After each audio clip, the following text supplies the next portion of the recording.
আসসালামু আলাইকুম ইবরান। আজ ছোট্ট একটি ভিডিও নিয়ে চলে আসলাম, একদমই ছোট। সেটা হলো আমি আজ আমার বাসায় অনেকগুলো গেস্ট আসছে। গেস্টের জন্য সামান্য কিছু আয়োজন করলাম, মানে যা যা একদম ঘরোয়াভাবে যা খাই সেটাই রান্না করব।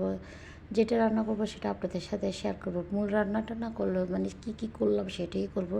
তো প্রথমে রান্না করলাম কই মাছ দিয়ে আলু, অনেক মজা হয়েছে আলহামদুলিল্লাহ। এরপর এখানে রান্না করছি ছোটো মাছ। ছোটো মাছে মানে পেঁয়াজ, কাঁচামরিচ, ধনিয়া পাতা, তারপর হলুদ গুঁড়া, ধনিয়া জিরার গুঁড়া, একদম প্রত্যেকটা মশলা সব এভরিথিং দিয়ে দিয়েছি।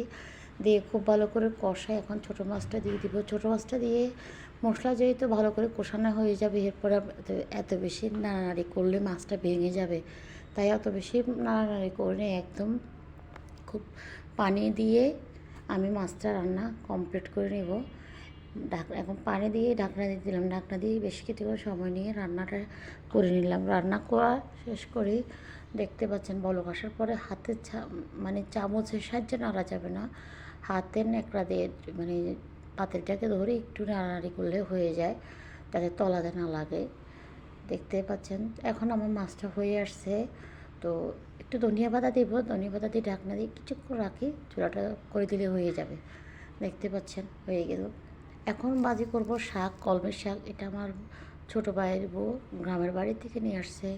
মাশাল্লাহ অনেক মজা লাগছে, অনেক মজা, অনেক। গ্রামের শাকগুলোর ভিতরে কোনো ইয়ে থাকে না, সার নেই, কিছু নেই। এরপর এখানে রান্না করছি পটল দিয়ে, পটল আলু ডাল দিয়ে, এত মজা হয়েছে।